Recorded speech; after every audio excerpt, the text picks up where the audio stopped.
apareço. Vai ser um prazer revê-la, Tati. Vocês também, colegas. Vamos lá, então. Daqui a Obrigada, pouco. professora. Imagina. Daqui a pouco os colegas começam a aparecer. Marlene entrou também, seja bem-vinda. A gente já está gravando a aula. Então, assim, depois de uma... A gente tem muitos feriados. Vamos ser realistas aqui. A gente tem muitos feriados. Não estou reclamando, não. Gosto de feriado, gosto de poder descansar um pouquinho. Mas a gente tem feriado, né? E tem outro aí que eu não sei se a instituição, teoricamente, não irá emendar. Mas não duvido, porque no feriado de 7 de setembro não estava previsto no calendário e a Unib emendou. Então, em tese, não essa semana que entra, do dia 25 de outubro, mas do dia 1º, eu espero que não emende, para que a gente não seja prejudicado em termos de conteúdo, tá bom? Mas, a princípio, não está no calendário acadêmico. Mas se tiver qualquer mudança, provavelmente o Gustavo avisa a Verônica ou eu mesmo aviso vocês, tá bom?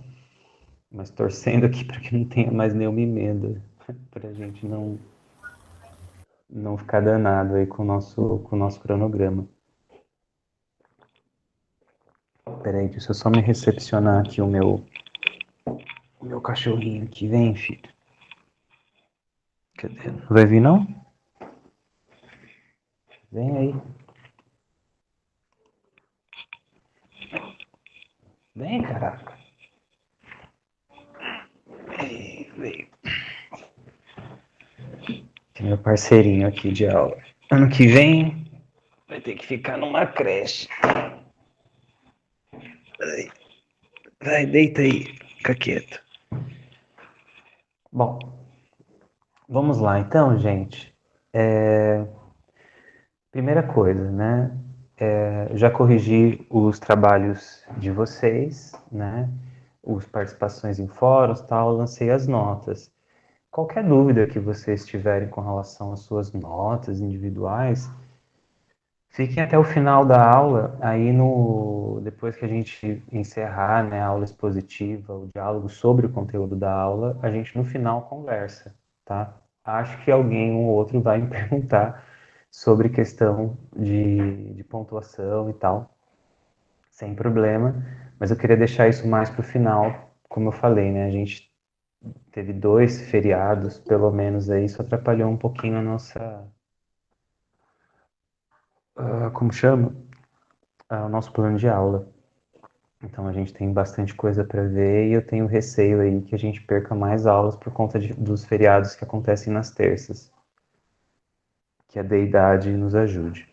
Então, as notas foram lançadas, né? E eu fiquei muito feliz com os trabalhos em dupla e trio que eu li de vocês. Eu acho que não teve nenhum trabalho individual, mas os trabalhos em dupla e trio, gostei bastante do que eu li.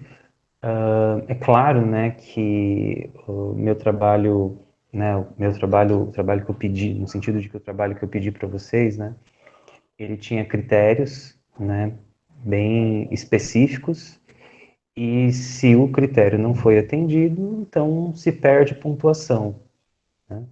Em geral, o que eu deixei lá os critérios de avaliação como observação dos trabalhos que eu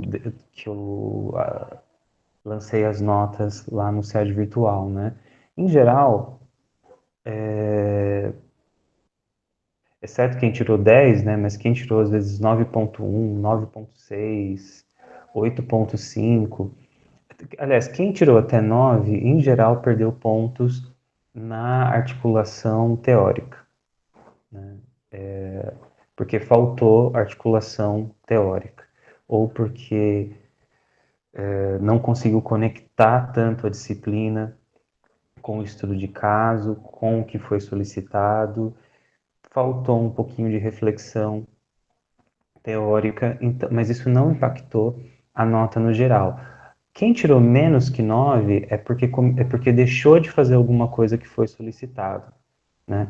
Então, se tinham lá as perguntas e alguma coisa foi esquecida, alguma parte foi pulada, de repente achou que respondeu, mas lendo, e eu li algumas vezes o trabalho de vocês, eu vi que não respondeu, aí nesses casos houve perda de ponto. Então, e claro, quem não entregou, né, então, não teve nota.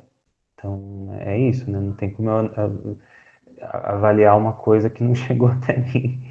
Então, né, 5 vezes zero é zero, né? 1 milhão vezes zero é zero. Então, não tem como eu fazer milagre com zero, né? Mas avaliei com muito carinho o que vocês fizeram. Uma única observação que eu queria fazer é que talvez alguns trabalhos eu percebi uma tentativa de articulação teórica assim um pouquinho mais ousada, arrojada no bom sentido, de se colocar diante daquelas questões que foram postas, mesmo sem ter muita certeza se aquela seria a melhor intervenção possível, mas considerando as limitações da intervenção proposta, né? Inclusive considerando que talvez aquela intervenção pudesse mudar de quando vocês tivessem a experiência prática, né? Considerando que se tinha só a experiência teórica, então aquela era a intervenção proposta. Quando se tiver uma experiência vivida, talvez a proposta de intervenção mude. Eu achei isso muito legal porque eu entendo também dessa mesma maneira. Outro ponto que eu considero também que eu acho que vale a pena comentar com vocês é que talvez alguns trabalhos, mesmo seguindo o que eu tinha solicitado, talvez ficaram muito presos às teorias propostas. Então, assim, digamos que a dupla, o trio, propôs fazer uma intervenção pela psicanálise, sem especificar uma abordagem psicanalítica específica. Mas a psicanálise, imagina se a psicanálise freudiana, por exemplo, ou poderia ser comportamental, TCC, alguma abordagem do eixo fenomenológico, não importa, não tinha abordagem mais certa ou menos certa. É a abordagem que a dupla ou o trio escolhesse. Sendo assim, volto a dizer, percebi às vezes muito preso à teoria. Então, uma teoria às vezes ligada por exemplo, se é da psicanálise, falar de inconsciente, de subconsciente ou de pré-consciente, de, de, de id, de ego, superego, mas isso é metapsicologia, então isso é bem teórico e isso não parece ter um cunho que caracteriza tão bem a psicanálise, que é um cunho que volta toda essa teoria para a prática terapêutica. A mesma coisa com as outras abordagens. Em alguns não foi em todos, né? Então não ia dar 10 para um trabalho que não tivesse, né, conseguido fazer esse tipo de articulação entre a teoria e a prática. Tiveram alguns trabalhos que tiraram 10, mas os que não tiraram, eu senti um pouco essa dificuldade de tentar se fazer uma reflexão teórica, mas que ela fica andando em círculos ali na teoria, mas não consegue atingir uma reflexão prática. Em partes, a minha aposta, eu posso estar errado, claro, sempre posso estar errado, mas a minha aposta é que talvez faltou se colocar no lugar do profissional lá na ponta. Porque quando eu penso que não é um caso frio que eu estou analisando, mas é um caso no qual eu, como psicólogo e psicólogo, poderei atuar, e aí eu vou estar diante daquelas pessoas e sofrendo com elas a possibilidade de sua própria morte, ao não saber como educar uma neta, não saber se eu vou estar bem para fazer parte do processo educativo dela, né? Não saber se eu vou cuidar da minha esposa, porque eu também não estou conseguindo cuidar de mim mesmo. Então, todas essas angústias, e quando eu consigo me colocar nesse lugar, eu acho que aí abre-se uma ponte para a gente ter um pensamento prático, que não fique preso só às teorias que a gente vem aprendendo na universidade. E eu faço votos que vocês comecem a fazer esta ponte, comecem a atravessar essa ponte.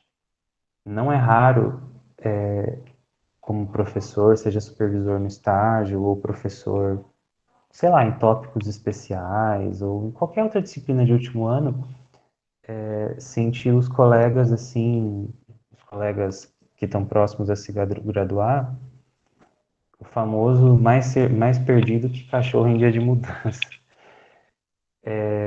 E não é que não saibam teoria, em geral sabem muito bem sobre a teoria, mas não fizeram esse exercício de se colocar diante dos desafios da experiência vivida. Ah, professor, mas aí a gente pode culpar a universidade, mas a universidade não deu todos os estágios. Poxa, a universidade dá 3 estágios em clínica, mais estágio social, mais queixa pedagógica, pô, é estágio pra caramba. Não sei como é que vocês arranjam o tempo, na minha época era mais específico, eram mais específicos os estágios. Então, eu acho que tem muito a ver a forma como a gente se coloca diante dessa realidade. Então, é importante que vocês façam esse movimento de começar a ver as questões não só como questões teóricas e que você psicanaliza ou behavioriza ou fenomenaliza as coisas, mas não, elas são coisas que vocês podem viver, que vocês podem ver, ouvir, sentir, se afetar por elas, e aí eu acho que isso muda bastante, porque aí vocês vão para um outro nível. Então, quando a gente fala de psicanálise, beleza, Verônica, obrigado por avisar. Espero que resolva lá com ela. A energia é embaçado.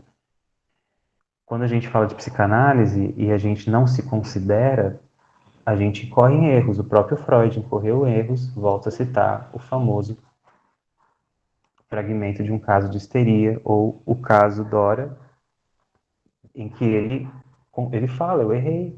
O paciente foi embora, não volta mais porque eu errei. Por um fenômeno que agora passo a chamar de transferência. E hoje a transferência é o quê? É o motor da análise, entende? Se eu faço análise do comportamento e não considero todas as variáveis, isso envolve o terapeuta, então esse meu atendimento, mesmo teórico, ele passa a ter problemas. Se eu considero o fenômeno, né, como alguns consideraram, né, uma abordagem mais humanista, mais fenomenológica, de cara eu preciso me considerar como parte do fenômeno. Ou seja, na fenomenologia, vocês sabem, não tem neutralidade, como, como se propõe, por exemplo, nas abordagens comportamentalistas, né, mais cientificistas. Então, eu preciso me considerar como parte de tudo que acontece. E aí, quando vocês começam a fazer isso, vocês começam a ter um pouquinho mais de ação sobre a formação de vocês, porque vocês começam a se moldar. Inclusive a dizer, poxa, essa experiência, teve alguém que comentou que se a pessoa quiser comentar, acho que eu vou achar muito legal, mas também se não quiser comentar, fiquei de boas, tá tudo certo. Mas alguém que disse assim, olha, eu não pensava em atuar, mas estou começando a pensar seriamente em atuar. Eu achei isso muito bonito quando eu li, né? A pessoa tá aqui, não tá pensando em atuar. Fiquei parecendo um meme do de outra volta, olhando assim. Beleza. Mas agora eu tô pensando, puxa, que legal, tá vindo para o front, né? Onde a gente precisa de pessoas como, como em potencial todas vocês, né? Deixa eu ver, o Douglas está aqui, todos vocês, todas vocês, devem fazer parte, porque a gente precisa e vai precisar muito de pessoas interessadas em cuidar da saúde mental cada vez mais. Que o mundo está ficando bem esquisito e vai ficar. Porque o normal é o mundo ser esquisito, né? Ter guerra, ter fome, é o mais normal do mundo, é isso daí. Momentos de paz são sempre exceção. Então a gente precisa cada vez mais de pessoas que olhem para esse fenômeno do sofrimento e da saúde mental, né? Então é importante que vocês façam essa virada. Eu tenho mais umas duas coisas para comentar, mas sobre o trabalho Exceto questão de nota. Nota eu já falei, a gente conversa no final. Mas sobre o ter feito o trabalho, sobre a experiência de ter discutido isso com um colega, que talvez não tenha o mesmo pensamento que vocês, ou, claro, né, você teve que afinar. Como é que foi a experiência? Alguém quer comentar? Se foi difícil, foi fácil, foi de boas? Teve algum bastidor aí que vale a pena trocar? Alguém quer comentar? Eu gostaria de ouvir. Um de cada vez, tá? Sem briga.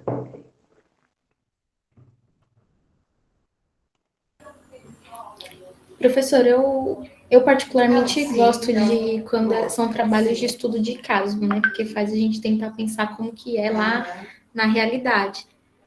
Mas confesso que é um pouco complicado pensar, né? Sentar, a gente vai tentando encontrar caminhos diferentes. Na hora que a gente estava fazendo eu e a Tati, eu falei que eu fiquei na dúvida se seria, por exemplo, o psicólogo que atua lá dentro do hospital, lá da família, ou se era o psicólogo que atuava dentro da unidade básica. Ou, Uhum, né, eu fiquei com essa dúvida. Eu falei, ou então a gente, na hora de formular, a gente vai tentando colocar todas as ideias meio uhum, juntas, assim. Porque eu sim. acredito que o papel de cada, apesar de na hora do trabalho em conjunto ter que seguir uma mesma linha para atuar, para atender aquela família, aquela pessoa, aquela família, cada um Uhum. vai atuar de uma forma um pouco diferente, né? Total. Não, mas isso fazia parte do exercício, Verônica. Vocês, eu deixei em aberto, na verdade. Vocês poderiam, ao escolher um problema, vocês necessariamente teriam que escolher a frente na qual vocês iriam atuar. Por exemplo, se você escolhesse atuar, porque eu pedi para vocês selecionarem três questões, né, que precisariam da atuação da, da equipe de psicólogas, né, de psicólogos, e digamos que vocês escolhessem a Kathleen. A Kathleen tem duas frentes que já estão estabelecidas, né? Uma frente mais da psicologia escolar e educacional, e uma outra frente que tem a ver com o tratamento mesmo, acompanhamento mesmo dela, pensando o diagnóstico de TEA. Então, quando você pensa esses dois caminhos, para atender diretamente a Kathleen, vocês devem pensar ou na lógica da psicologia escolar ou na lógica do CAPS infantil, né, que ainda, no caso, não tinha começado a atender a Kathleen, mas que na escola já tinham queixas escolares que tinham chegado já ao avô. É lógico que não dá para pensar na Kathleen como um indivíduo descolado de um avô e de uma avó, e uma criança como se ela tivesse descolada dos pais que morreram há 6 anos. Então, tudo isso está conectado, né? Então, não dá para pensar como é que eu vou trabalhar a Kathleen, né? É, em qualquer âmbito que for, seja na escola, seja no âmbito da tecnologia lá do CAPS, sem considerar os avós que são os responsáveis, né? Principalmente o avô, né? Então, agora, se vocês escolhessem, vamos trabalhar uma questão da dona Nair, né? Então, a dona Nair tinha uma frente da UBS, que acompanhava ela já tinha acompanhamento psicológico, mas também tinha a frente do hospital dia e do hospital, pensando em enfermaria e UTI, porque ela poderia, numa próxima visita do hospital dia, ficar internada, chegar aí para UTI e, segundo o médico, poder o caso dela evoluir ao óbito. Então, se vocês escolhessem a dona Nair, vocês teriam que pensar como que seria o atendimento dela, tanto podendo ser via o pensamento da UBS, que ela já vinha sendo atendida, mas também via o pensamento da psicologia hospitalar. E tudo isso com uma coluna vertebral ali da abordagem que vocês escolheram no início. Então não era um exercício muito fácil, mas era um exercício da realidade. Porque na realidade, quando a gente está lá na frente, Verônica e colegas, digamos que você está no hospital, você já vai sentir a experiência da limitação do seu trabalho, porque você vai ter, como a gente vai ver hoje, né, a gente vai ter demandas. A gente vai ter demandas da própria equipe, da equipe médica. Nós vamos ter a busca ativa de casos que vamos atender dentro do hospital, nas reuniões clínicas, que às vezes acontecem semanalmente ou diariamente, quinzenalmente, depende também do fluxo de pacientes desse hospital. Mas o ponto é que vão haver outras demandas que já vão meio que que vão requerer de você uma determinada atenção. E aí você já vai meio que pensar, poxa, tem esse caso aqui da, da neta que é autista e do cuidador que tem um transtorno de ansiedade generalizada. Então, o cuidador, eu posso até atendê-lo aqui, né? Como posso atender a paciente quando da internação, quando da visita no hospital dia, mas a neta, como é que eu faço isso, né? Então, muitas vezes a gente vai ter que pensar orientações para essa família e também atuar em equipe. Então, o seu Oswaldo vai falar assim, poxa, estou tentando com CAPS, mas não está dando certo.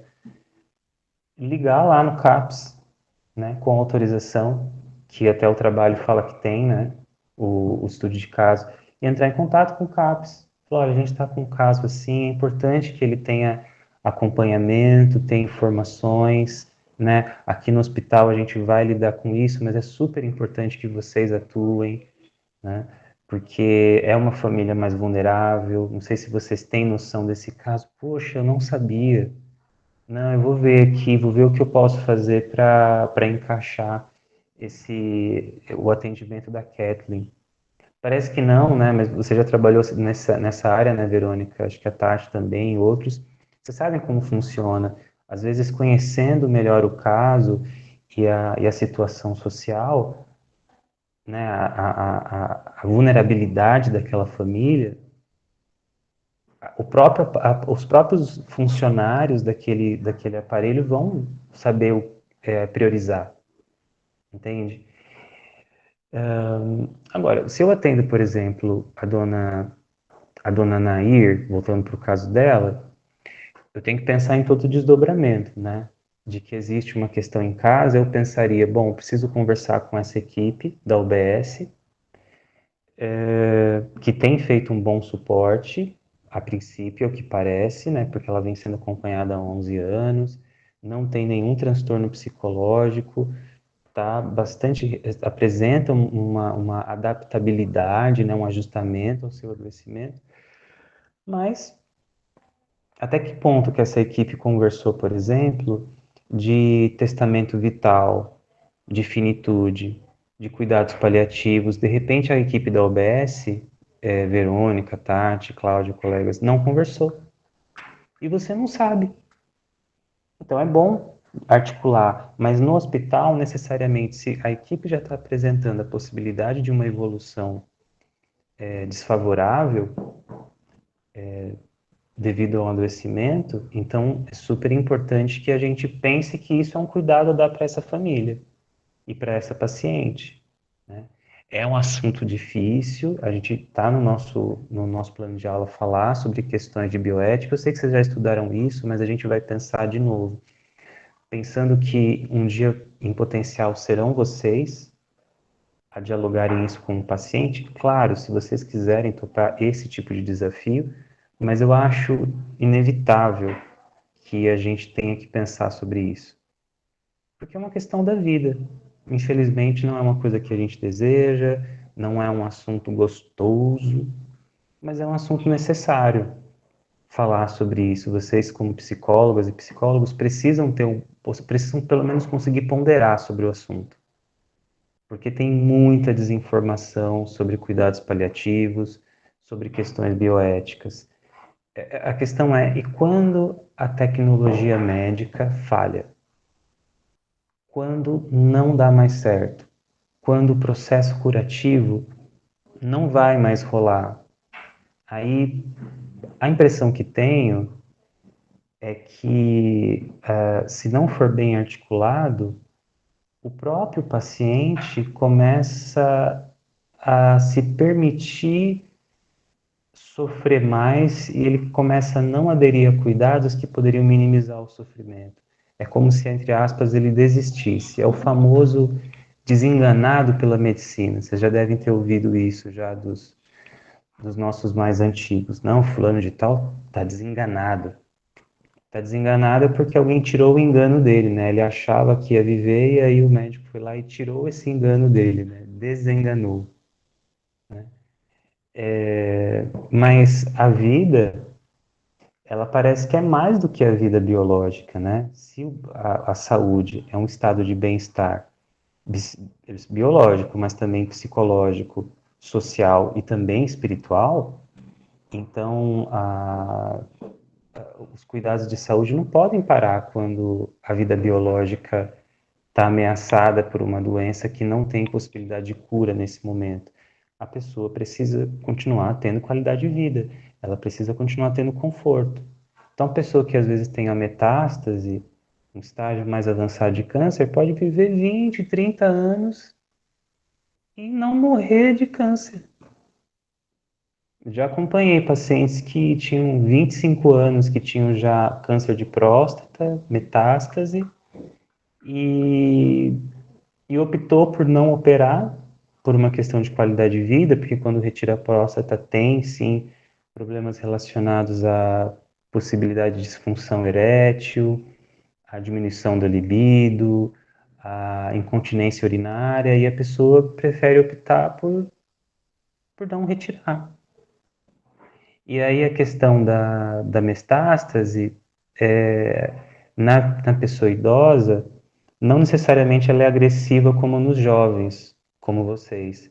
Às vezes na pessoa idosa, a metástase ela é mais lenta, porque assim como as células na vida idosa, elas, elas fazem a mitose de maneira mais lenta, né? Por isso que vão criando aqui, os cabelos vão ficando brancos, criando os pés, nem de galinha, né? De avestruz, ficando das rugas, vai ficando uma uvinha deliciosa, que tem o lado ruim, mas tem o lado bom também, que as nossas células estão multiplicando com menor velocidade, então as células do câncer também vão se multiplicar em menor velocidade. Então a pessoa às vezes está com metástase há trocentos anos, vida que segue. E ela vai recebendo cuidados de proteção, cuidados paliativos, onde ela vai recebendo, não está preocupada com a cura, está preocupada com o bem-estar dela, entende? Então, será que não é o caso de esclarecer a dona Nair disso?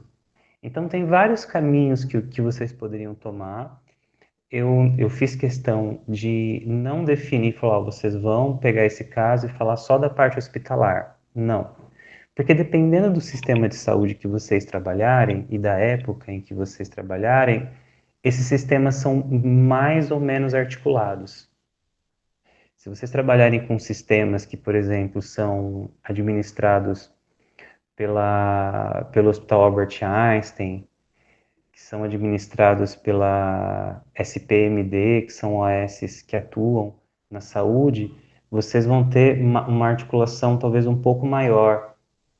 Se vocês atuarem, por exemplo, na saúde pública no município que não é São Paulo, dependendo do cargo que vocês funcionem, vocês podem atuar, mesmo em São Paulo, vocês podem às vezes atuar numa UBS durante um tempo e devido a uma situação como a pandemia, você ser transferido para o hospital e ter que trabalhar no hospital durante um ano, entendeu?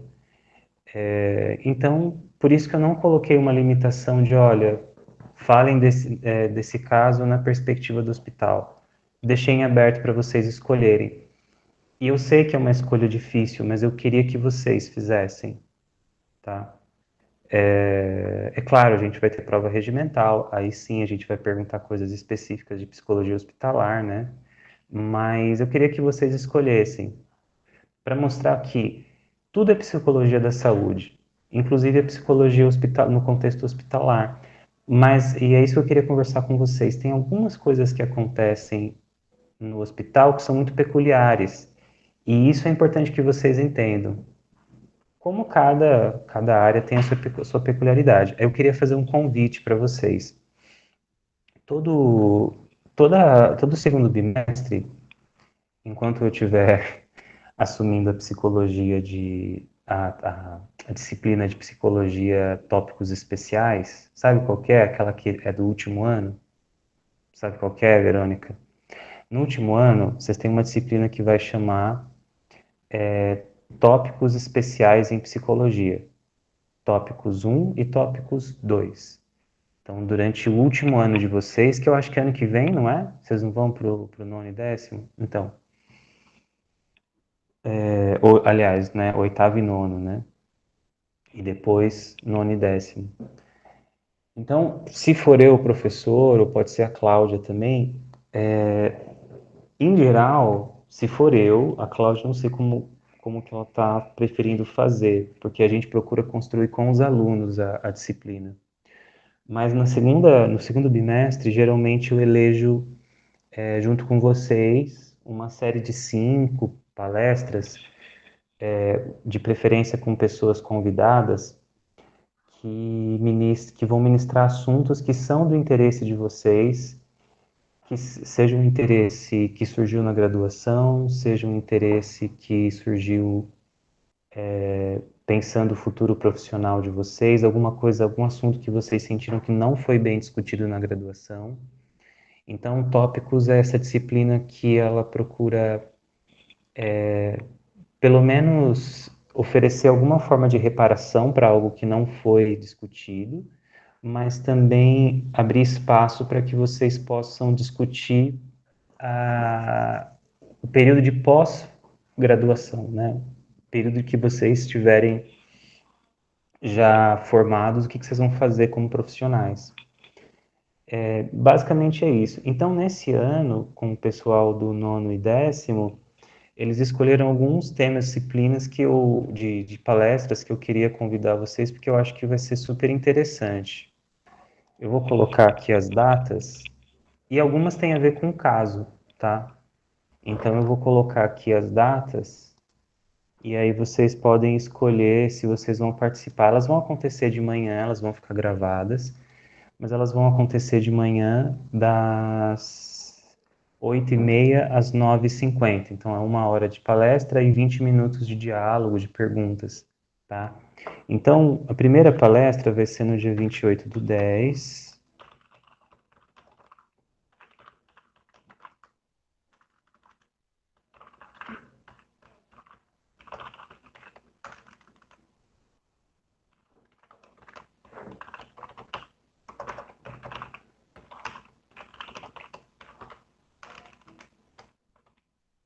Então, a primeira vai ser, e sempre às quintas-feiras, tá? Então, a primeira vai ser Psicologia do Esporte e Possibilidades de Atuação, com a professora doutora Laís, que é uma psicóloga do esporte. Já atuou em várias frentes, tanto com esporte feminino, masculino, em várias equipes, tem bastante experiência. Depois, no dia 4/11, a gente vai ter essa palestra aqui, hoje.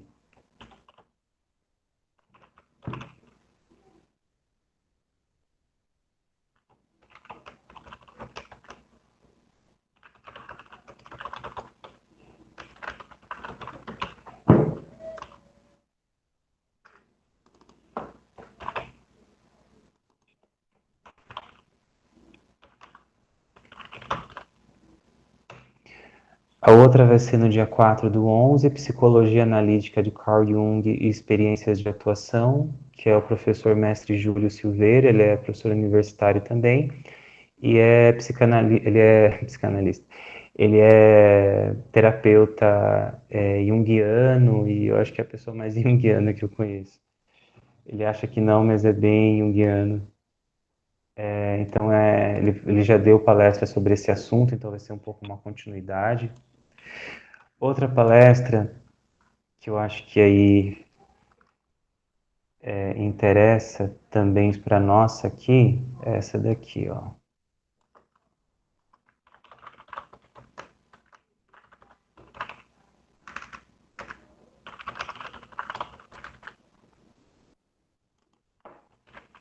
Isso tudo quem escolheu foram os alunos, tá, do nono e décimo, então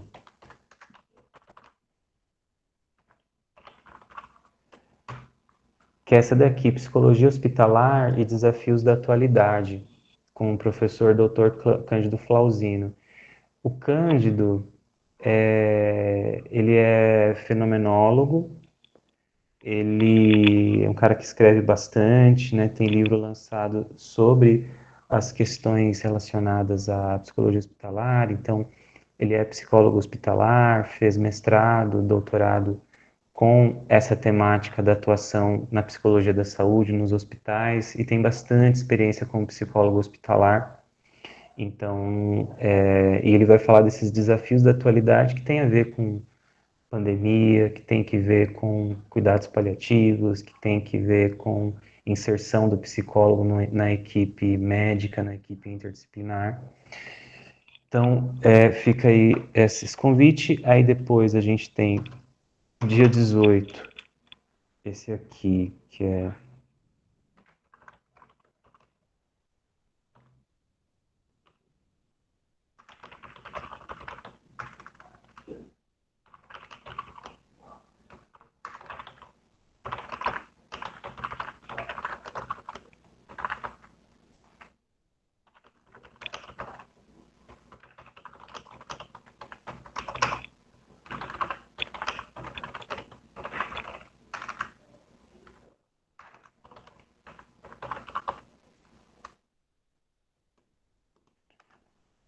a outra é essa daqui, que é a atuação da psicologia com crianças e adolescentes com TEA, uma perspectiva da análise experimental do comportamento com a professora doutora Adriana Rubio, que ela é supervisora de terapeutas que atendem, ela é terapeuta, ela é professora universitária, e ela é supervisora de terapeutas que atendem pacientes com TEA. Então, ela tem a experiência de ser terapeuta e de supervisionar casos.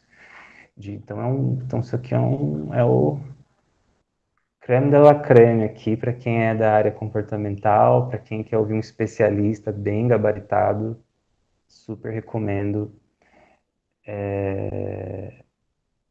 Sim, sim, eu faço um Ctrl+C, Ctrl+V de novo, Verônica. E por último, que vai ser no dia 25/11, esse aqui vocês conhecem, a palestrante, com certeza.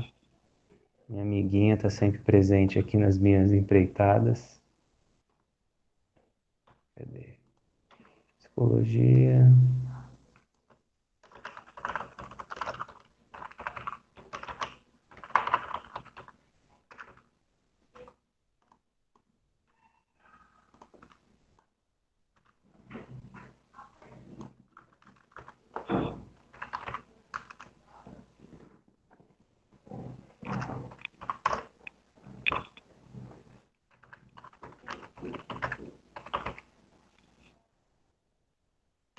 Que é esse aqui, Psicologia e Atuação com Grupos e Famílias. Professora especialista Denise Clésia, que é a nossa professora Denise. Essa daí mesmo que vocês já conhecem. Então ela vai falar da experiência dela com grupos e famílias, então ela tem uma experiência bem interessante com grupos e famílias LGBTQIA+, ela tem uma experiência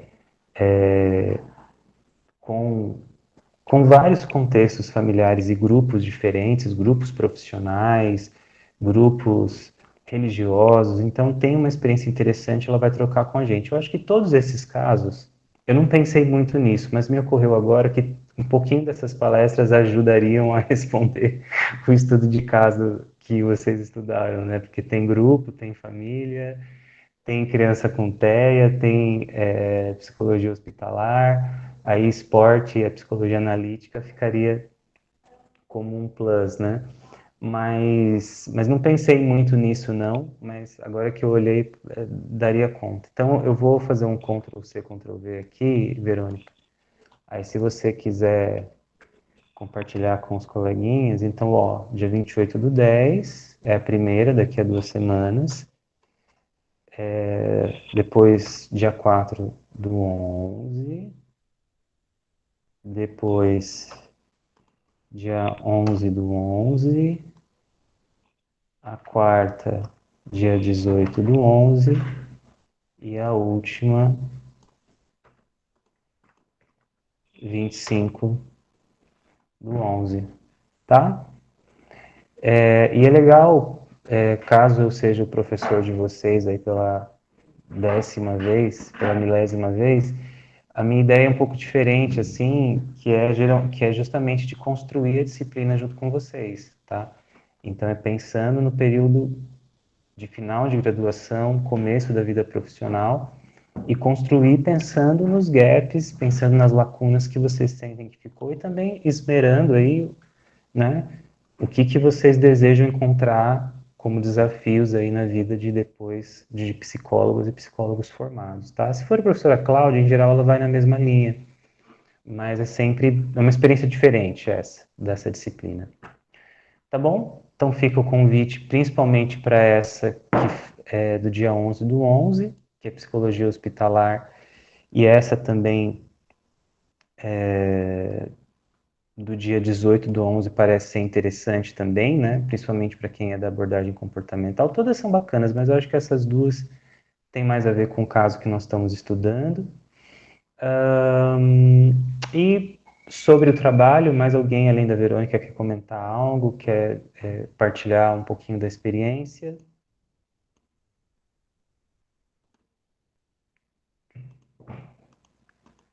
Ah, Não? professor, assim como a Verônica, eu acho que é bom esse tipo de trabalho, né, para a gente debater. Eu fiz com a Mila e com a Marlane, a gente se encontrou na própria universidade. Legal. Conversamos bastante, enquanto um tinha uma ideia, o outro lembrava de outra coisa que a gente viu em outro semestre. Então a gente vai debatendo, debatendo e acaba chegando de diversas ideias que aí acaba faltando espaço para encaixar tudo e não virar Sim, uma salada. exatamente. E isso é muito bacana, né? Porque mostra que vocês têm muitas ideias e muitas perspectivas que podem se aplicar àquele caso, né? Eu ainda concordo com quem disse que só a experiência vai cravar para vocês o que funciona ou não. Mas ter essa capacidade reflexiva é muito importante para o psicólogo, né? A gente precisa ter essa capacidade de pensar, bom, quais são as possibilidades de atuação nesses casos, né? Não quer dizer que a gente precisa ficar construindo né, um mundo paralelo na nossa consciência, não isso, mas se descolar um pouco da situação e pensar o que veio antes, o que pode vir depois, como que nós podemos ser úteis, né, como que o meu conhecimento teórico pode se aplicar nesse caso, o que é indicado, o que não é. Mas legal, muito bom, gente. Quieto. Muito bom. Então vamos nessa. Para a aula de hoje. Quieto, calado. Desculpa aí, gente. Para a aula de hoje, então a gente continua falando sobre a experiência das intervenções psicológicas em saúde. Na aula passada, a gente falou mais sobre a intervenção da psicologia da saúde como um todo, né? Pelo que vocês devem lembrar, a gente falou da,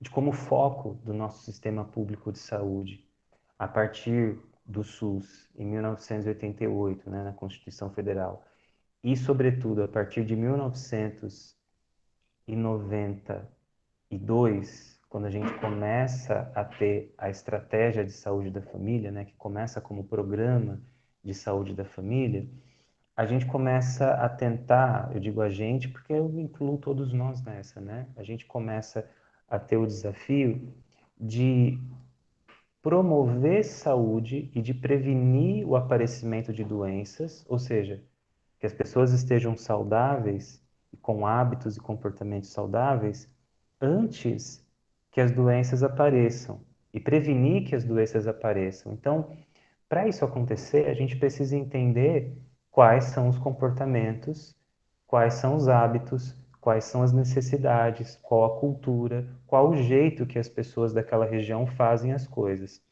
Acho que eu não comentei na aula passada, mas a estratégia de saúde da família, ou o programa de saúde da família, começa no Nordeste do país. Não começa aqui no Sudeste, não. Começa no Nordeste, que é uma região do Brasil, infelizmente, historicamente, desprivilegiada em ações, pelo menos até aquela época, desprivilegiada em ações que buscassem diminuir a desigualdade e promover direitos. Então, na região Nordeste, os agentes comunitários da saúde, esses e essas caras são super importantes para a saúde pública, porque eles vão ser pervasivos, ou seja, eles vão começar a entrar nos lugares onde institucionalmente o governo parece que não conseguia entrar. Então eles vão entrando, eles conhecem, né? Porque são pessoas que vêm de dentro da própria comunidade, só que agora já com acesso, esses agentes com acesso a conhecimento científico, a conhecimentos na área da saúde, não necessariamente são profissionais da saúde, mas são pessoas que fazem parte da comunidade e começam a entrar na comunidade para dizer que agora existe uma unidade de saúde, para dizer que são os serviços de saúde, para saber se tem pessoas acamadas, pessoas com deficiência, pessoas que talvez não vão conseguir procurar o serviço, para poder obter informações das pessoas no lugar onde elas moram. Será que tem saneamento básico? Será que tem banheiro? Será que tem esgoto, água e esgoto encanado no lugar onde elas... Será que tem água no lugar onde elas moram? Qual que é o alimento que essas pessoas comem? Então, esse desafio todo se mostrou muito, muito benéfico para o sistema de saúde que se pretende um sistema de saúde universal, que tenha equidade e que tenha a integralidade como princípios norteadores, que é o SUS. E a partir disso, lá para 1994, mais ou menos, tem uma data certa, mais ou menos que eu não lembro mesmo. Mas dá para achar isso fácil no Dr. Google. Foi em 1994, eu só não lembro o mês, que foi definido a estratégia de saúde da família, não mais como programa, mas como estratégia. E isso significa que não ficaria só como algo restrito a uma prática que ficaria ali com os agentes comunitários. Não. A estratégia de saúde da família significa que é a forma como o sistema de saúde brasileiro, o SUS, irá funcionar. Então, o nosso sistema de saúde, até hoje, ele funciona com a lógica da estratégia da saúde da família, pensando família não só como uma família nuclear, né? Pai, mãe, crianças, cachorro, não sei o quê. Não. A família pode ser uma família unipessoal, de uma pessoa, né? Pode ser uma família que são 10 pessoas e elas não têm consanguinidade, mas elas moram e vivem juntas, então são uma família. Então, essa lógica permite que o nosso sistema de saúde ele seja mais pervasivo e ele esteja mais próximo de onde as pessoas estão. Isso é importante dizer porque, lembrando, né, do que a gente viu na outra aula, a lógica do sistema de saúde brasileiro era até a ocasião de 1988, quando muda a Constituição, né, há de se dizer que até quando acontecia a ditadura, o regime militar, o sistema de saúde público não era público coisa nenhuma, né? Era mais ou menos, porque o que acontece? Como a gente lembrou, e talvez vocês lembrem, não os mais novinhos, mas os mais experientes, como eu, tenham já pegado fila, né, do INPS, que era a única forma de você ter acesso público à saúde. Ou as empresas tinham convênios médicos que ainda não tinham uma regulamentação, que só veio na década de 90, ou seja, existiam convênios, mas eles não eram regulamentados. ou você era trabalhador e era atendido de maneira pública pelo tal do INPS, né? O Instituto Nacional de Previdência, que depois vai se tornar o INSS. Bom, o que isso significa? Se você era desempregado ou se você era um trabalhador informal, você não tinha acesso sistemático aos benefícios de saúde.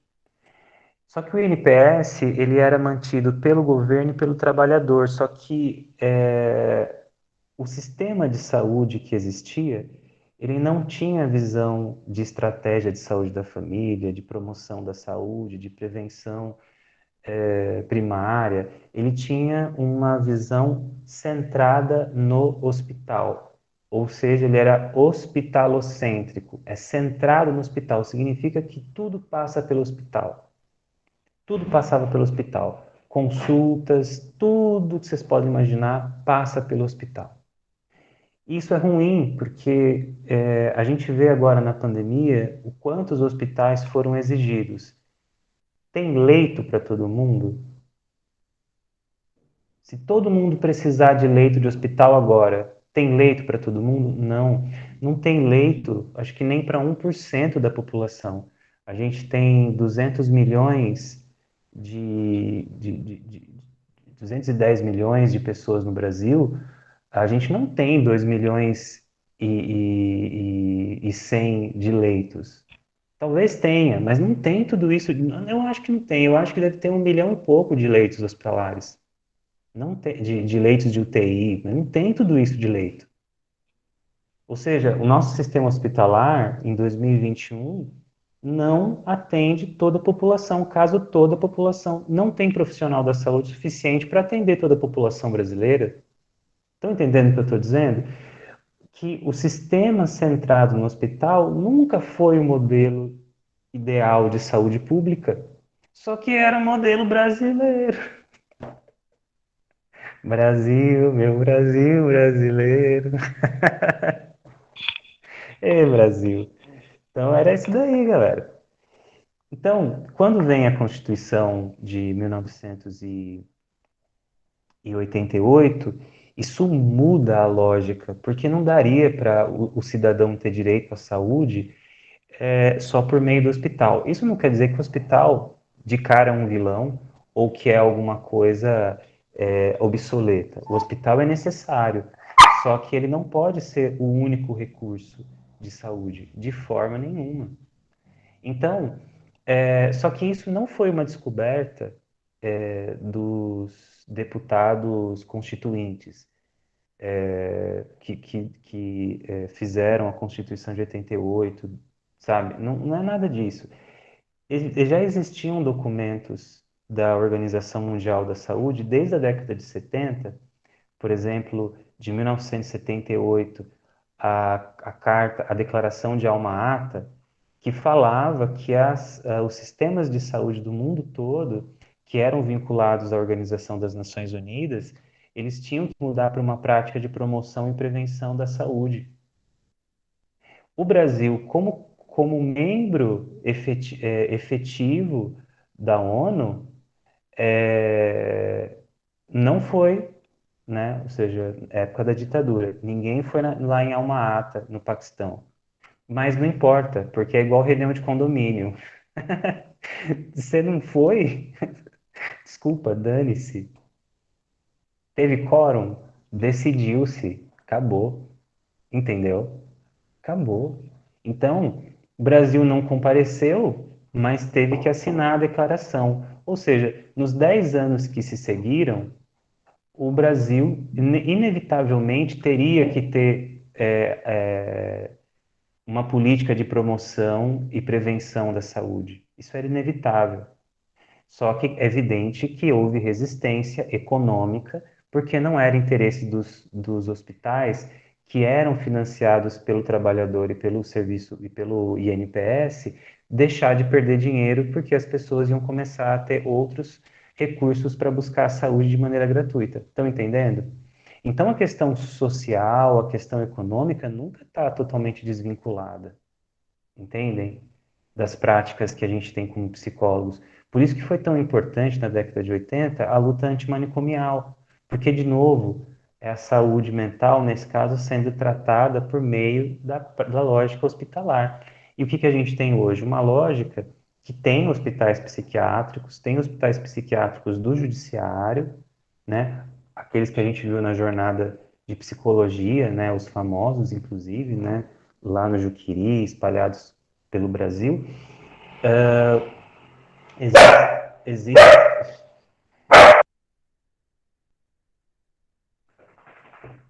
Ah, inveja de voltar a dar aula, porque aí são o quê? São as motos, são as ambulâncias passando lá na avenida, na avenida, que eu esqueci, a Interlagos, né? Não, o animalzinho latindo, fica quieto. E aí, a gente tem esse desafio que continua, porque volta e meia, a gente já conversou sobre isso, existem tentativas de desfazer aquilo que foi conquistado pela luta antimanicomial. Não é à toa que todo ano a gente comemora e lembra que já houveram hospitais psiquiátricos, manicômios, né, no Brasil. Deixa eu só dar um ossinho pro meu cachorro, só um segundo.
Oi, gente, desculpa. Voltando. Então, o hospital não é vilão, ele é necessário. Mas a gente não pode ter um sistema de saúde que é só baseado no hospital. O hospital, ele é importante num nível chamado nível terciário. E aí foi o que a gente viu na aula passada e está bem escrito em um dos textos que nós lemos. Então, a gente tem um nível que é chamado da atenção primária, né? Atenção primária à saúde, que é onde se localiza a estratégia da saúde da família, aonde a gente tem a promoção da saúde, ou seja, promover hábitos, comportamentos, desfazer preconceitos, né? Combater fake news. Então, tudo isso está dentro da promoção da saúde e prevenir as doenças antes que elas aconteçam. Para promover a saúde, a gente precisa, evidentemente, entender as limitações socioeconômicas que a gente tem em determinadas regiões. Como a gente falou, promover a saúde nos jardins ou ah, na, na, no Jardim Europa é uma coisa diferente de promover saúde na Chácara Flora, no Grajaú, em Santo Amaro, no Capão Redondo, no Jardim Ângela, no Marcilac, etc. Entendem? Porque a gente precisa entender as dificuldades que aquela comunidade enfrenta. Outra coisa é que a atenção, os níveis de atenção, principalmente a atenção primária, eles são regidos por uma lógica de território, que pode ser uma lógica que acho que até a última vez que eu li os cadernos, a gente está falando de 4.000 famílias, né, por território, porque a gente tem que pensar na densidade sociodemográfica, os bairros da periferia são mais densos do ponto de vista sociodemográfico, né? O Jardim Europa. Aí tem lá ó, o governador morando numa casa que ocupa 4 quarteirões. A densidade demográfica é menor, né, gente? Aí você vai lá para a periferia, ou aqui onde eu tô, você vai para a periferia e aí você descobre que você tem a cada quarteirão você tem 400, 500 pessoas, entende? Então tudo isso tem que ser considerado e as condições de saúde, o acesso à, à nutrição de qualidade, exatamente, da minha, acho que dá umas 30. Então a gente precisa considerar quais são os riscos epidemiológicos que aquela parcela da população está mais arriscada a desenvolver. Quais são as questões de doença, por exemplo, que devem ser prevenidas? Então você tem que pensar, por exemplo, qual que é o percentual de mulheres, né, em período fértil, né, de período de vida fértil. Qual a quantidade de adolescentes, né, de crianças, de idosos, como que é a saúde física dessas pessoas? A gente tem pessoas com sobrepeso, pessoas com deficiência, a gente tem pessoas com transtornos psicológicos na nossa comunidade, né? Como que isso se desenha, né, aqui no nosso território? Porque aí a gente consegue entender o que vai ser em nível de prevenção primária, promoção da saúde, o que é prevenção secundária, ou seja, situações agudas que precisam da intervenção, ou seja, a doença já apareceu na comunidade, e o que é nível terciário, e aí entra a lógica hospitalar, que são casos crônicos, que precisam de suporte mais especializado. Pensando em psicologia, talvez o desafio maior para a gente, por incrível que pareça, é a promoção da saúde. Porque, como psicólogos, a gente se habituou muito mais a pensar em casos terciários. Então, por mais que a gente tenha críticas à psicologia hospitalar, gente, a verdade é que nós, como psicólogas e psicólogos, mesmo em 2021, estamos mais preparados ao sair da graduação a lidar com casos terciários ou secundários. Por que secundários? Porque quando a gente aprende sobre psicoterapia, a psicoterapia no sistema público de saúde acontece no nível secundário. Quando a gente está falando de psicologia hospitalar, a gente pode estar falando de sofrimento psicológico mais intenso. Então, nós estamos falando de algo que nós conhecemos. Vocês estudaram psicopatologias, né? Vocês estão estudando psicologia hospitalar. Mas veja, como que nós, psicólogos, promovemos saúde? Um caminho é a psicoeducação. Mas será que só a psicoeducação? Que mais que a gente pode fazer? Então, o próprio texto aponta, e é um texto, se eu não me engano, está entre 2016 e 2018, que não é um texto tão antigo, ele fala que ainda é um desafio para a gente, para nós psicólogas, psicólogos. Como é que a gente ensina, como é que a gente promove saúde antes que os adoecimentos aconteçam?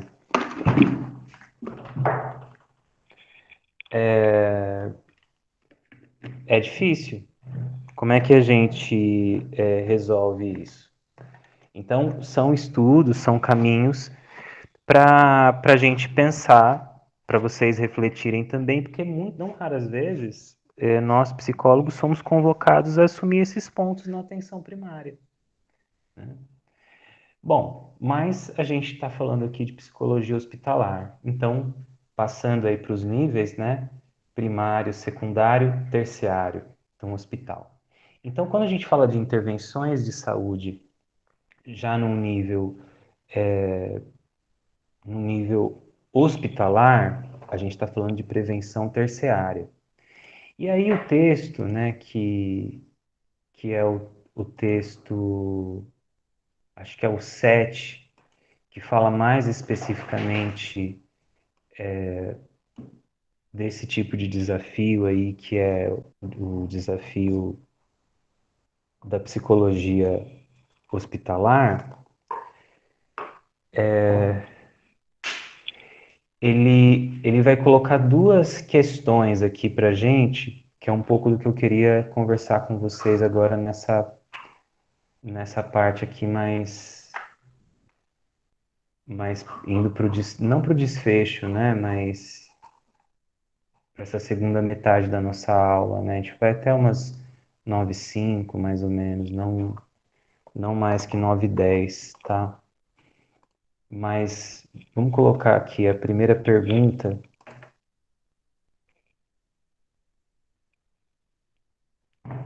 Só um pouquinho.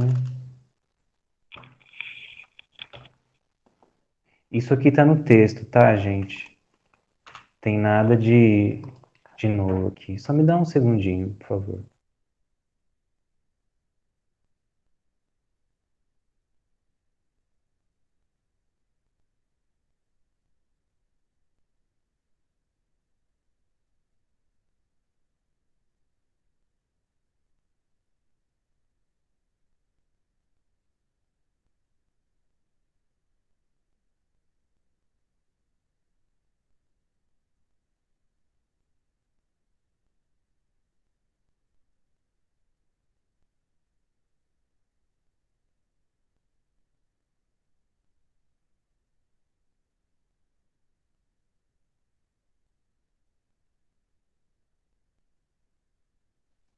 Oi, gente, desculpa. Então, continuando aqui. Então, a pergunta que o texto coloca, primeiro é a seguinte: a atuação do psicólogo em hospitais ambulatórios voltados para o tratamento de pacientes portadores de doenças físicas corresponde a um campo específico de trabalho ou equivale somente à transposição do modelo da psicologia clínica para um ambiente diferente do setting de atuação desse profissional mais tradicionalmente? Vocês entenderam a pergunta? Ela está falando o seguinte, tá, você tem dentro de hospitais, como por exemplo o Hospital das Clínicas, a Santa Casa de São Paulo, ambulatórios que atendem dentro de salas, em espaços privados, sigilosos, os pacientes que vão até aquele serviço. E a pergunta que o artigo coloca é a seguinte: tá, isso é algo que é um campo específico de trabalho ou tá só pegando Ctrl+C, Ctrl+V, pegando a psicologia clínica, Ctrl+C e Ctrl+V dentro do hospital? Entenderam a pergunta? É uma pergunta válida, porque então a gente não tem que falar de uma especificidade se a resposta for o Ctrl+C, Ctrl+V da psicologia clínica no ambiente que é só um setting diferente. Então, a gente está falando, em última instância, de psicologia clínica. Ou, se é um modelo de um campo de trabalho específico, então não é Ctrl+C, Ctrl+V. Então, a gente tem que saber o que tem de específico no ambiente hospitalar que aponta para esse tipo de lógica, né? Uma outra pergunta que o artigo faz, que eu acho que é bem válida também de compartilhar com vocês, é essa daqui. Qual o real alcance das intervenções psicológicas empreendidas no contexto hospitalar, né? Quando falar de alcance, a gente pode estar falando de eficiência, de eficácia, quais são os efeitos, não só para o paciente, mas para aquela família, para aquela comunidade. O que a psicologia, nas suas intervenções, contribui quando elas são realizadas dentro do contexto hospitalar? Então, a gente tem duas perguntas aqui que é importante que a gente saia com elas com um pouco de reflexão e talvez com algumas respostas mesmo que elas sejam provisórias à prática de vocês, seja no estágio ou na futura vida profissional, mas pelo menos com respostas teóricas, né? Eu me comprometo a trazer, contribuir com a parte da minha vivência, né, da minha experiência, mas nunca vai ser uma experiência, uma vivência que queira pautar a futura experiência de vocês. É só compartilhando como um psicólogo mais velho com vocês essa experiência, tá? E aí o texto vai começar a tentar resolver para a gente essas, essas duas perguntas. Primeira coisa que eles nos colocam, né, é essa diferença entre o atendimento de consultoria, a avaliação de consultoria, acompanhamento de consultoria, ou a avaliação barra acompanhamento de ligação, que são termos que me parecem, até quando a gente fala de ligação, me parece ser um pouquinho específico lá para o serviço do hospital deles, né? Mas dá para entender a proposta porque ela se aplica a outros hospitais. Então, quando se fala de consultoria, eles estão querendo dizer isso daqui, ó. Atendimento em diversas enfermarias a pedido dos profissionais da saúde. Então, quando fala de consultoria, é meio claro a gente entender. Então, vem lá o médico e me pede uma avaliação, porque aquele paciente vai passar por uma cirurgia e ele sentiu que o paciente está um pouco ansioso, tem alguma coisa ali que ele não conseguiu entender, ou ele precisa que um especialista avalie, porque ele é um cirurgião, então ele não tem esse know-how psicológico. Nós vamos lá e fazemos a avaliação de consultoria e preenchemos no prontuário do paciente a nossa avaliação. Em geral, são prontuários eletrônicos, embora tenha a versão física deles também. Se o fisioterapeuta, o enfermeiro, qualquer membro da equipe pediu uma avaliação porque sentiu que tem aspectos psicológicos que precisam ser olhados, que precisam ser cuidados, ele vai pedir a nossa avaliação. Só que não necessariamente eu tenho a integração com essa equipe. A equipe de saúde, nessa forma de trabalho, não necessariamente me convida para pensar junto com eles o caso. Eles me chamam numa situação específica quando entendem que há uma demanda psicológica. Entendem o que estou querendo dizer? Tipo, eu estou lá, sei lá, na sala administrativa ou rolando, né? De repente, se eu cair e tropeçar, pode ser rolando mesmo. Ou andando, né? Rodando pelo hospital. E aí, via sistema, ou alguém me chama e fala, olha, você pode avaliar o paciente tal? Ah, por quê? Qual demanda? Então, ele passou por uma cirurgia, ele é um paciente com neuropatia diabética, sabe o que é, né?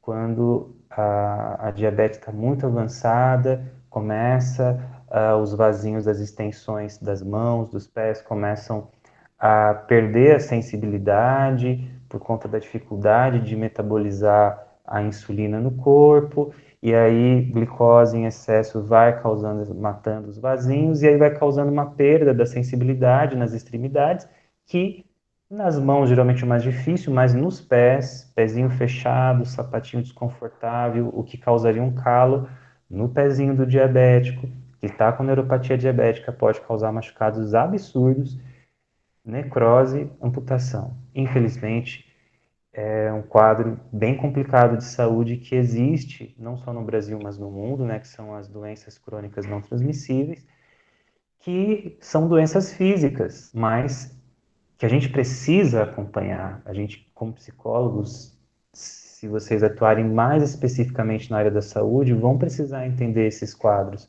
porque, dando spoilers do texto, para quem não leu, vão gerar demandas mais ou menos específicas, que dizem respeito ao sofrimento e aos desdobramentos daquela doença. Pois bem, digamos que me parem, poxa, seu fulano tem diabetes, está no nível já de neuropatia diabética, ele teve que fazer a amputação do dedinho.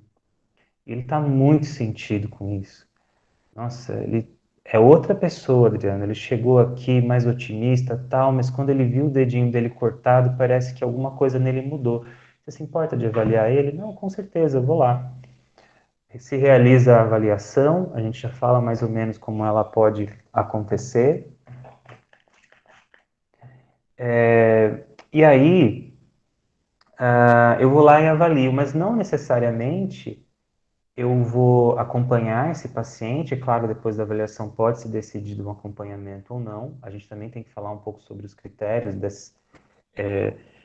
da continuidade, descontinuidade dos atendimentos, mas o ponto é que não necessariamente eu preciso ter uma interação direta com essa enfermeira que me solicitou. Ela me pediu uma avaliação, um sistema de consultoria. Eu vou lá, faço a avaliação, indico um acompanhamento. Pode ser que no dia seguinte à cirurgia de amputação, o paciente teve alta e vai continuar sendo atendido em ambulatório. Entenderam? Então, e aí como é que faz? Então eu vou ter que sair do hospital para atender ele em outro lugar? Não, não posso, porque meu lugar de atendimento é o hospital, entendem?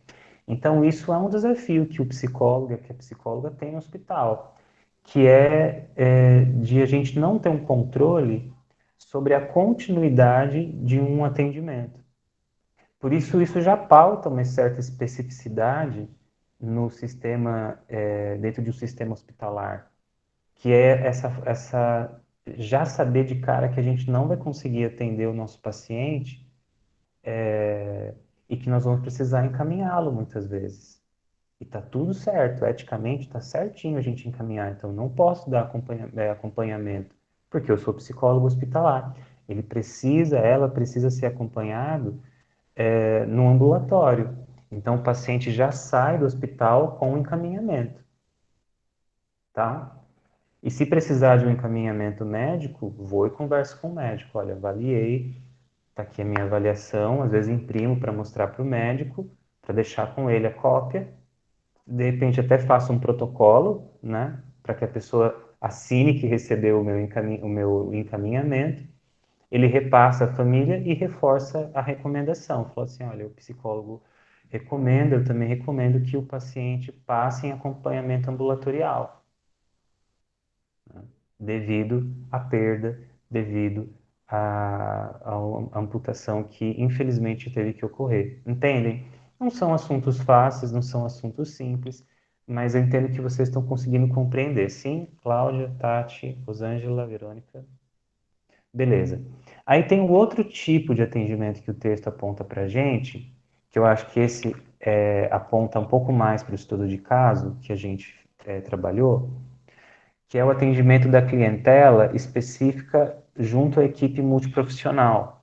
Por exemplo, imaginando que a gente tem uma clientela mais ou menos parecida com a Dona Nadir, desculpa. A gente tem uma clientela com a camada que chega no hospital dia. E essa clientela mais ou menos, mesmo que não seja camada pelos mesmos motivos, mas digamos que é de uma população, deixa eu pensar, que tenha mais ou menos a mesma doença física, que não seja necessariamente a doença de Crohn, mas que passou por alguma cirurgia ou por algum tipo de acidente que o deixou acamado e que precisa ser atendido no hospital. Passar um período para fazer exames, porque isso se torna muito difícil realmente a coleta de exames, dependendo do exame, por exemplo, fazer uma tomografia para saber se teve alguma ruptura no sistema digestório. Como é que vai fazer a tomografia na casa? Tá, existem tomógrafos portáteis. Pô, mas é muito caro para o sistema de saúde. Às vezes é mais barato uma ambulância que leve o paciente para o hospital dia e que depois deixe ele em casa. E se o paciente precisar de internação, já fica no hospital. Depende de como o sistema de saúde, o público ou o privado, funciona. A gente tem hospital dia nos dois, tanto no público quanto no privado. Mas quando a gente fala de atendimento de clientela específica junto à equipe multiprofissional, é quando a gente tem uma clientela que chega justamente por conta de uma doença física, né? O texto não vai tratar de uma clientela específica por transtornos mentais, né, por adoecimentos especificamente psicológicos, psíquicos. Então, a gente pode pensar o mais variados tipos de doenças e quadros orgânicos. Por exemplo, pacientes que são candidatos ou já realizaram cirurgia bariátrica, né? Obesidade é uma comorbidade, tem uma questão patológica. Por exemplo, pacientes transplantados, pacientes amputados, pacientes que foram os chamados queimados, né, os pacientes, você já deve ter ouvido falar, hospital de queimados de não sei aonde, ou seja, o hospital que atende pacientes com que tiveram queimaduras em algum grau e precisam desses cuidados, né? E aí, etc, né, etc.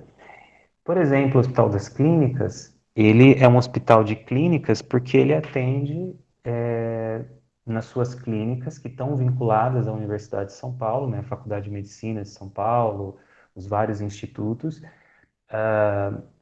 vão atender vários tipos de doenças físicas. Então, e doenças psicológicas, né, psiquiátricas também, mas eles têm como a gente falou, se eu não me engano, na outra aula, porque vocês sabem bem, vem gente de tudo quanto é cidade do interior de São Paulo, até de outros estados, para ser atendido no bendito Hospital das Clínicas, porque existe uma especificidade para atender determinados tipos de doenças. Isso acontece em outras regiões do país, mas talvez o Hospital das Clínicas aqui em São Paulo, né, a gente está aqui em São Paulo, é talvez o maior representante desse sistema, né, de ambulatório, né, e de clientela específica. E aí o que você tem? Uma equipe multiprofissional, composta por médico, por enfermeiro, por psicólogos e por outros profissionais da saúde, a depender do tipo de doença.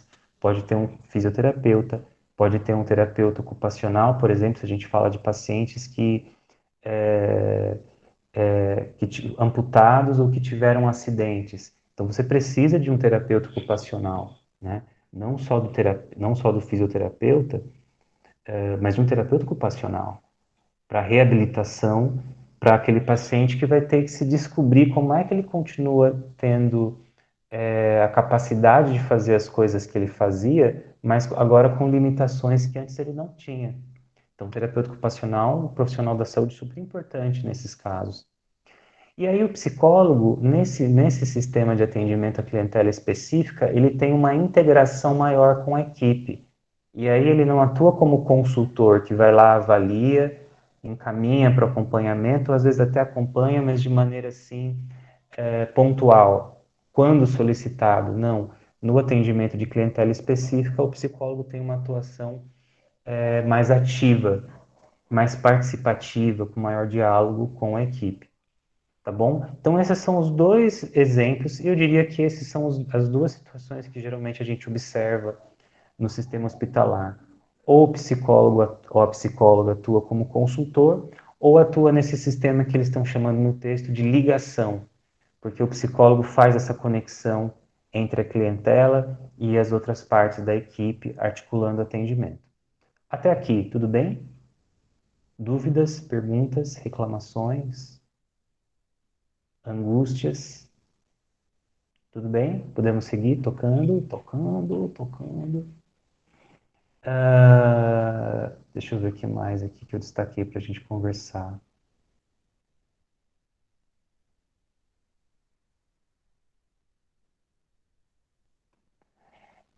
Um ponto importante que eu vou destacar aqui do texto.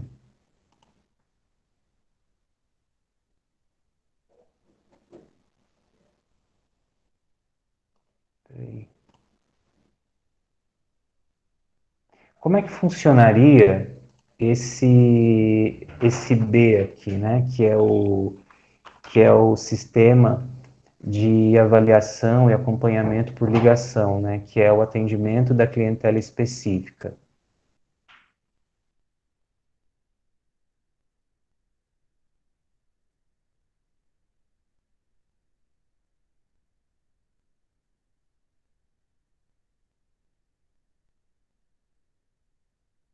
Desculpa aí, gente, eu que mutei mesmo. Precisava falar mal do meu cachorro aqui para minha esposa. Alguém tem que ouvir as minhas angústias, né? Quem cuida de quem cuida. Então, tenho que passar para frente os problemas, né? A aula dela terminou primeiro, vai cuidar do cachorro. Então, continuando aqui. Então, eu vou ler o texto. Então, paciente portador de uma patologia orgânica específica, aguda, crônica ou terminal, rever esse termo. Porque no texto eles usam a palavra terminal, que eu coloquei entre aspas, porque a gente não usa, pessoal, o termo, a palavra terminal para se referir a senhor ninguém, a senhora ninguém. A gente só usa se for o Sylvester Stallone, não, só se for o Arnold Schwarzenegger no filme Terminator, que é o Exterminador do Futuro. Aí é o Terminator. Aí você pode falar, esse aí é o terminal.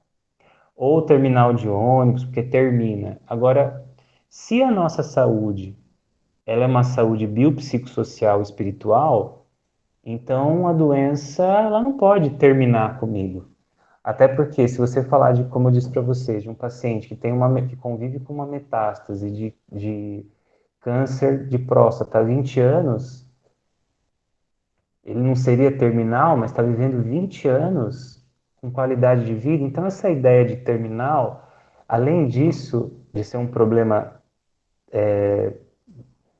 assim, etimológico mesmo, a palavra está inadequada, tem uma outra questão, porque reforça um preconceito, reforça um estereótipo do paciente. Você cria uma visão equivocada das pessoas, né? Ah, aquele paciente ali, até na própria equipe de saúde, viu? Ah, aquele paciente ali, o seu João, coitado, ele é um paciente terminal. É terminal. É um paciente terminal. E aí, esse paciente fica estereotipado, rotulado, fica com um rótulo na testa dele, sou terminal. E isso afeta depois os cuidados que vão ser oferecidos a eles. Um outro termo que era usado também, sei lá, até os idos da década de 60, 70, paciente moribundo. Oi, nome feio. Moribundo. Isso é quase uma ofensa, né? Sai daqui, moribundo. É uma palavra muito feia, né? Então, paciente moribundo, morredor, terminal, né? A gente pode falar de um paciente com uma patologia orgânica, com uma doença, em estágio mais avançado.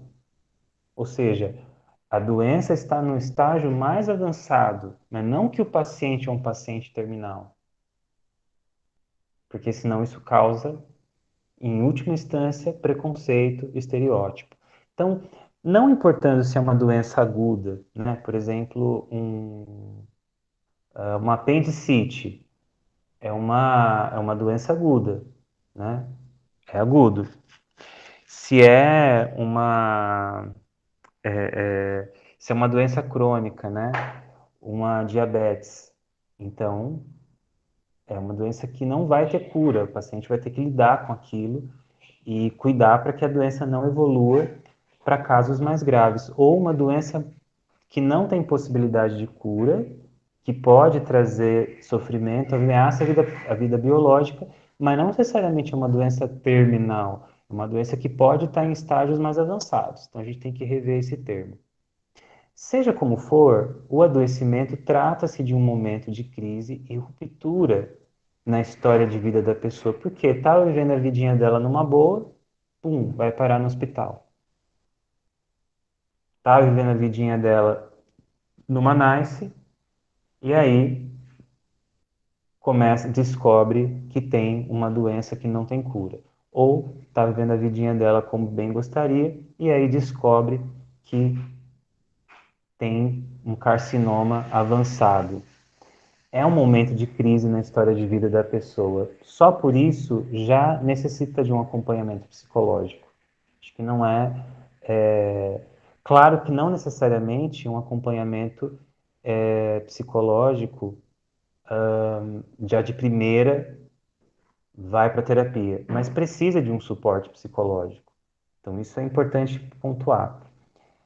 E essa ruptura, ela repercute em todos os âmbitos da vida do paciente, né? Porque se ele tem uma doença crônica, como por exemplo a diabetes, ele precisa mudar todos os hábitos alimentares. Ele vai passar a precisar tomar algum tipo de medicamento.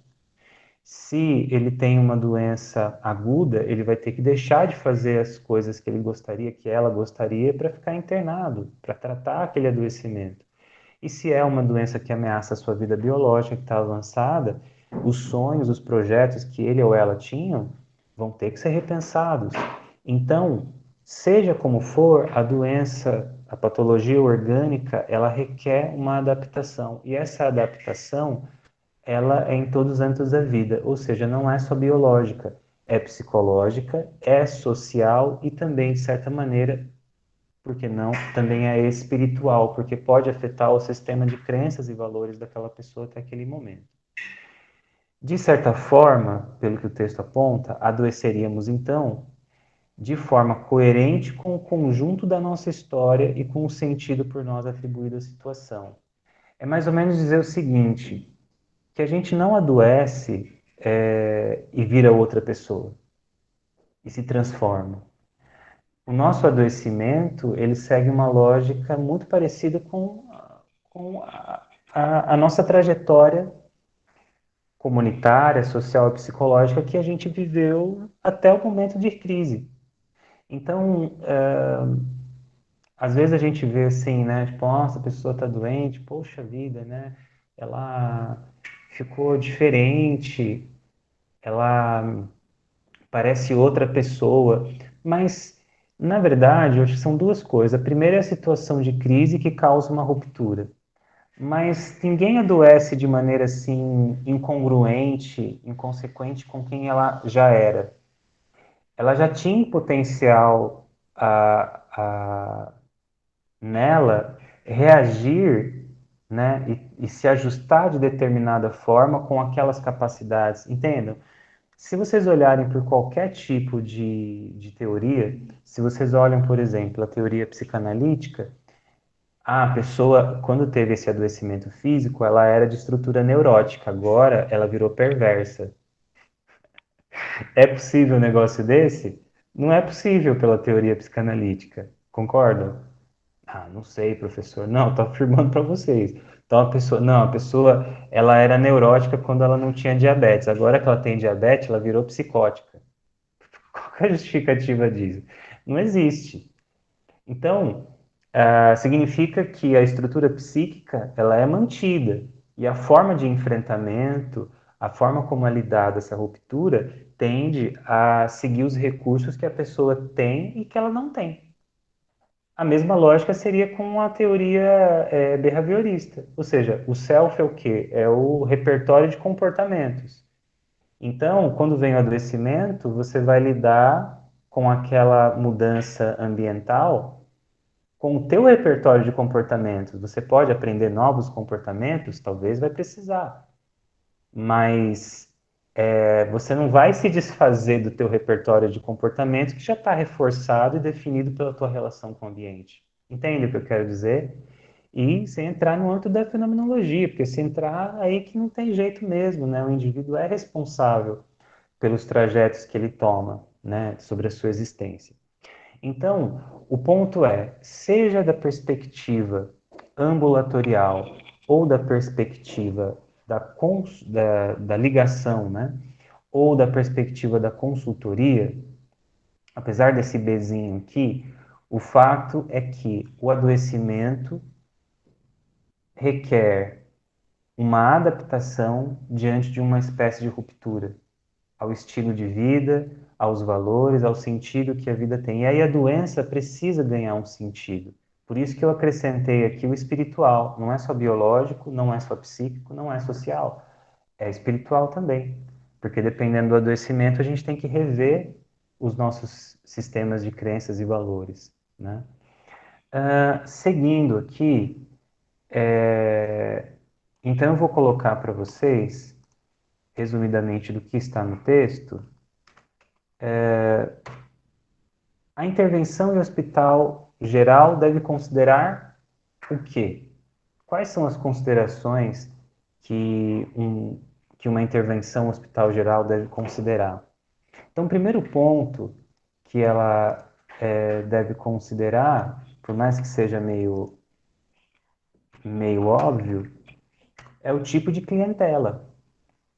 Então, esse hospital que eu passei a atuar, ele atende quem? Né? Quem são meus pacientes? São os transplantados?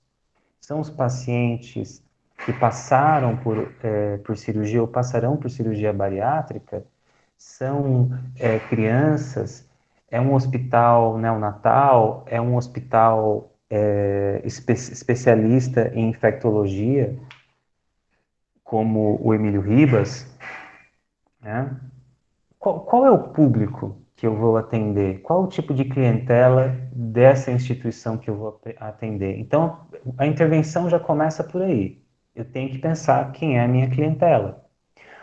Outra coisa que precisa se pensar quando a gente vai estruturar a intervenção em hospital geral, né, é o contexto institucional do tipo de intervenção terapêutica. Quando fala-se contexto institucional, então eu já tenho que pensar.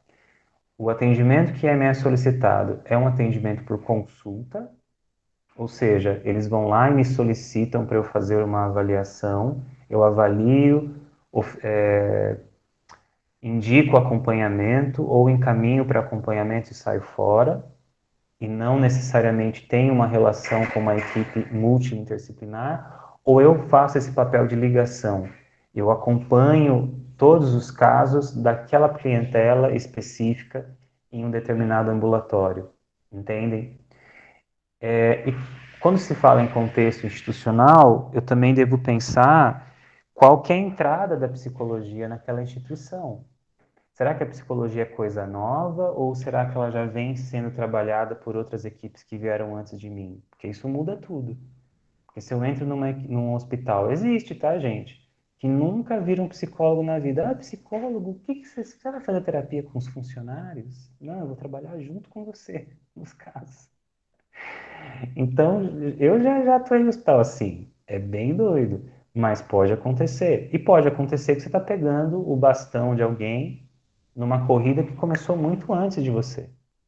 E tá tudo certo. Então eu preciso entender qual que é o contexto do que vai ser requerido dentro da instituição do psicólogo, né?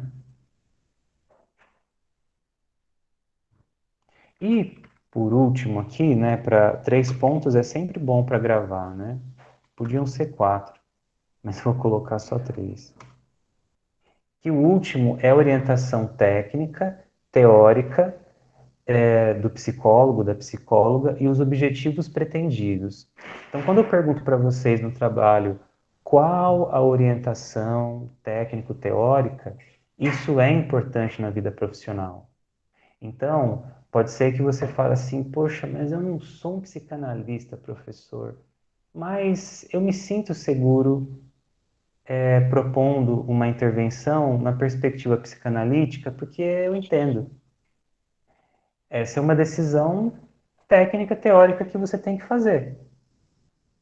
Porque você não vai poder começar com psicanálise, depois para mudar para comportamental, aí no finalzinho você faz uma abordagem existencial. Não, a gente precisa ter uma base que justifique os seus atos terapêuticos. Por isso que eu acho que deve ter sido interessante a forma como vocês escolheram entre as duplas e trios qual era a abordagem que vocês iam trabalhar. Talvez a escolha da abordagem já meio que definiu as duplas e os trios, né? Talvez quem tinha afinidade com determinada abordagem falou assim, vamos trabalhar junto, né? Eu sei que você gosta, sabe? Às vezes vocês nem falaram sobre isso, mas foi meio que um acordo tácito, né? Tipo, não, vamos trabalhar junto porque a gente já tá alinhado aqui desse pensamento e tal. E aí, poxa, sim, as duplas e trios dos atendimentos lá na clínica, né? Ah, você vai escolher o quê, né? Ah, eu vou escolher ano que vem, eu vou escolher comportamental e psicanálise. Ah, tá bom, então eu vou escolher aqui também, que a gente trabalha junto. entendeu? Vamos fugir de fenomenologia. Pode ser, tem gente que faz isso. Ou tem gente que fala assim, não, coloca fenô aí, coloca fenô pra gente atender junto. Então, pode ser também. E o que acontece é que não necessariamente as pessoas que vão trabalhar na mesma equipe que nós têm a mesma abordagem. Principalmente quando a gente fala de psicologia hospitalar. Se for numa clínica, se for numa frente de trabalho, até dá, mas se for num hospital, eu não vejo isso, assim. Você vê tudo quanto é abordagem. Por isso que é super importante que se tenham protocolos, ou seja, como os critérios de avaliação são os mesmos independente da abordagem, para que você, nas suas intervenções de acompanhamento, possa justificar os seus atos terapêuticos baseados na tua abordagem, mas sempre lembrando que você não deve preencher o relatório compartilhado com outros profissionais por meio de um psicologês, que eu vi em alguns trabalhos de vocês. Ah, o inconsciente, consciente. Ah, porque libido, não sei o que e tal. O médico vai entender esse negócio? O enfermeiro vai entender esse negócio? Entendeu? Não entendeu, não vai entender. Porque ele não tem a obrigação de falar o psicologês, entende? É por isso que é super importante que a gente consiga traduzir as nossas linguagens técnicas de forma que as pessoas entendam. Então, assim, qual que é o objetivo pretendido de uma avaliação? Né? É dizer quais as condições da consciência do meu paciente, por exemplo, né? Os processos psicológicos básicos, então, percepção, sentidos, cognição, memória, localização temporal, né? Então, nível de consciência. Então, todos esses critérios e outros tantos objetivam o quê? Apontar o quão responsivo e o quão autônomo esse paciente está perante o restante da equipe de saúde. Por quê? Porque tudo que for feito no corpinho dele precisa da concordância dele. Se ele disser não vou tomar essa injeção, não vai tomar essa injeção, porque em última instância ele tem autonomia. Aí tem que ir a equipe e tentar convencer esse paciente que ele aceite aquele tratamento. Não raras vezes o psicólogo é chamado para avaliar aquele paciente. Tem até um exemplo interessante que o texto aponta, que o paciente não queria ficar acordado, ele não queria ficar acordado durante o dia, e ele estava reclamando de sono. E a equipe não estava entendendo o que estava acontecendo. Aí chamam a psicóloga para avaliar, e na conversa com o paciente ela descobre o quê? Que ele estava com medo de que uma outra paciente o atacasse, porque ele estava numa enfermaria e ela estava fazendo ameaças para os outros pacientes, porque talvez ela tivesse algum sofrimento psicológico, alguma espécie, às vezes de uma situação aguda mesmo, um sofrimento agudo, né? Acontece um desajustamento desse nível, né, na internação, né? Às vezes uma alucinação auditiva, visual, que ela ficasse persecutória por conta do estresse da internação. E aí o paciente não conseguia dormir, porque ele tinha medo que ela fizesse alguma coisa contra ele. E a equipe achando que o paciente estava resistindo ao atendimento. Vocês podem questionar, poxa, professor, mas precisa de psicólogo para isso? Precisa. Talvez não precisaria se a equipe tivesse mais atenta a ações com efeito de terapêuticos, né? De ouvir, de acolher, de dar atenção, mas dependendo da intensidade do atendimento, da demanda que essa equipe tem, se essa equipe está menor do que deveria, se esse hospital tem uma demanda muito grande, o que acontece? Essa equipe acaba sofrendo e, como diz o Paulo Arruda, dizia o Paulo Arruda, escreve o Paulo Arruda, O profissional da saúde desumanizado acaba desumanizando, por sua vez, o paciente. Então, precisa-se, às vezes, de tempo, precisa de disponibilidade para você ouvir o paciente. E, institucionalmente, quem já tem essa prerrogativa é o psicólogo e a psicóloga. É lógico que, a partir disso, você pode atuar, por exemplo, educando a tua equipe, né? Depois de uma situação dessa, educa a sua equipe. Assim, olha, nesses casos, talvez seria legal perguntar o que que incomoda o paciente. Nossa, é mesmo, Cláudio, vou fazer isso da próxima vez. Nossa, eu acho que tem que colocar no protocolo de enfermagem isso. Boa, muito legal. Vou sugerir. Aí, de repente, vira, né, quando a pessoa pegar o plantão, perguntar o que incomodou. Nossa, Adriano, mas é tão simples isso? É simples, gente, mas o simples é super difícil. Então, às vezes, precisa de pessoas que vão olhar para o óbvio. E o óbvio faz diferença. Uma pessoa que está procurando o ajustamento, que tem uma má notícia, cara, ela precisa dormir. Ela precisa dormir. Isso já vai fazer uma diferença absurda na vida dela durante a internação. Dormir bem, com segurança, num ambiente que, por natureza, já é hostil para quem está internado, né? Não é a casa dela, né? Então, a gente também tem que entender qual o objetivo da nossa consulta, da nossa ligação. O que eu estou fazendo nisso? Qual que é meu papel nessa equipe? Então, meu papel numa equipe que atende clientes, por exemplo, na ideia de ligação, é atender pacientes que vão passar por uma cirurgia bariátrica. Então, o meu papel ao avaliar e acompanhar é dizer, a gente vai até as 9h10, tá? Só para eu terminar o raciocínio. É justamente para dizer se esse paciente tem opção de fazer essa cirurgia agora. Por quê?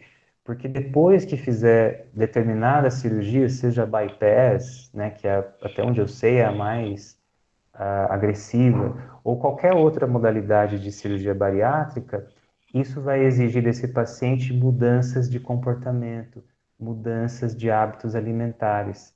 Vai gerar mudanças no seu corpo que podem afetar a sua autoimagem. Podem, se não for bem resolvidas, podem gerar arrependimento. Será que esse paciente psicologicamente tá em condições de submeter a uma cirurgia dessa natureza? Entendem? Então a gente tem responsabilidade. Agora, se eu estou num hospital que a minha função é mais de consultoria, então eu tenho que fazer uma avaliação e eu tenho que ser bem criterioso nos meus encaminhamentos.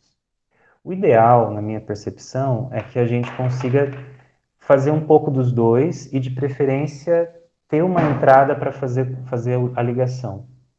Quando me pedirem consultoria, eu vou lá e faço a avaliação, faço o acompanhamento ou encaminho para que haja acompanhamento, seja eu ou de outro profissional. Mas o ideal é que eu consiga acessar a equipe para que meu acompanhamento seja interdisciplinar, para que a psicologia dentro do hospital seja pervasiva, para que a enfermagem entenda que a psicologia é uma ferramenta que está disponível para ela pensar a saúde do paciente, para que o médico entenda que a psicologia está disponível para pensar a saúde do paciente também para o físio, para todas as outras áreas. E para que a gente possa ajudar a equipe a ter ações de efeito psicológico ou ações de efeito psicoterapêutico. Mesmo que eles não sejam psicoterapeutas, mas que eles possam ficar mais atentos à escuta, a acolher, a um ambiente mais humanizado. E eu diria para vocês que essa talvez é a parte mais bonita do atendimento do psicólogo hospitalar. Porque quando a gente consegue fazer um bom acompanhamento, a gente ajuda, inclusive, a equipe a ter mais empatia e, portanto, a ter critérios éticos nas suas escolhas. Porque ela não perde a humanização que é tão necessária para quem escolhe a profissão da saúde. Entende? Aquela coisa de fazer pelo outro o que eu gostaria que fizesse comigo e não tratar o meu paciente como um objeto da minha atuação, para nós psicólogos isso é necessário. Mas para um médico que faz uma cirurgia, para um enfermeiro que faz uma anotação de enfermagem? Talvez não. Mas se a gente consegue inserir esse vírus da humanização dentro do hospital, o hospital ele deixa de ser esse ambiente tão agressivo, ele passa a ter uma característica mais acolhedora. Não é um trabalho de um dia, de dois, mas é um trabalho que pode ser feito, por experiência.